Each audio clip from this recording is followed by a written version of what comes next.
do mock, and it's Charles Cross at number 5.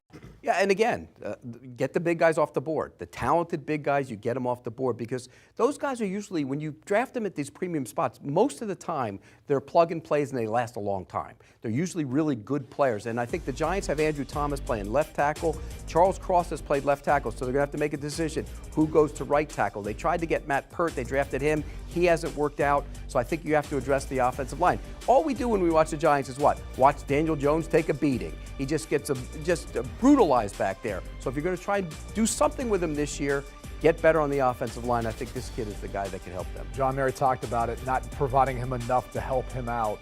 I think in this particular spot, you've got to look at the next best available, and it's Charles Cross. He excels in pass protection. We saw that a lot from him last year, but it makes all the sense in the world based on what they've talked about this offseason. What do they do? What do they do? Do they move Thomas to the right side, or do you move Cross? I think you keep Thomas at left tackle, and you put Cross at the right do. tackle spot, and you allow the rookie to kind of adjust as the year goes on. At least Daniel Jones then as a right-handed quarterback, if there are issues, it's to your front side. You can see it. He's mobile enough to be able to get out and run.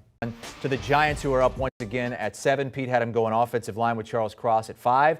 And this is the guy right now, Travon Walker, the odds-on favorite to be the number 1 overall pick. He's minus 200 now to be number 1. You have him down at 7. Yeah, because I think he's a guy, like what we mentioned, fit.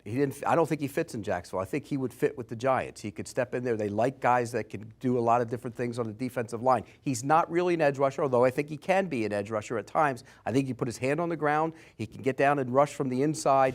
He's a really good football player. He's tough. He's physical. He's nasty. What he isn't is hand on the ground, up the field, explosive.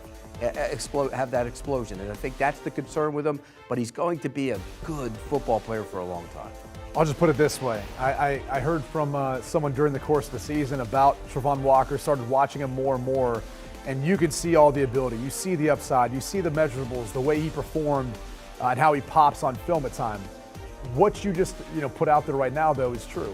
I think there could be some concern for that learning curve.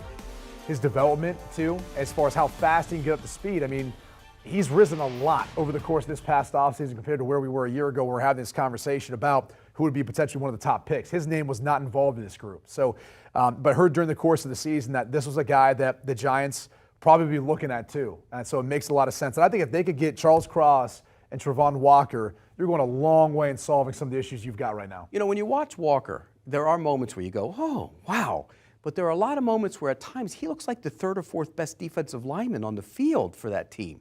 And I'm talking about... Well, I mean, between Jordan Davis and Devontae White... And then the Nolan Smith kid from next year, and Jalen Carter for next year. I mean, across the board. It could be the case. That might be the case when it's all said and done. And certainly as a pass rusher at times, they look better than he does.